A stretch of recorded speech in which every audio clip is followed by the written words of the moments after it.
Hi అండి అందరికీ good morning. అందరూ ఎలా ఉన్నారండి? బాగున్నారా? హాయ్ ఫ్రెండ్స్, అందరికీ అను ఛానల్ని సబ్స్క్రైబ్ చేసుకోండి. ఈరోజైతే నేను మా బాబుకి అయితే నచ్చిన కర్రీ చేశాను.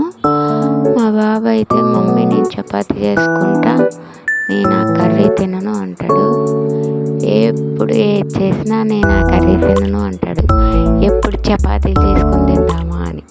మా బాబుకి చపాతీలు అంటే పిచ్చి అండి. రోజుకి ఒక్కసారైనా చేస్తాడు ఏదో వంక పెట్టుకొని. కానీ సరేలే చేసుకొని అనుకుంటా, కానీ మమ్మీ నువ్వు చెయ్యని ఏ రోజు నన్ను అడగలేదండి. నేను చేయడానికి నన్ను అడిగితే చేస్తా, మమ్మీ నువ్వు చెయ్యి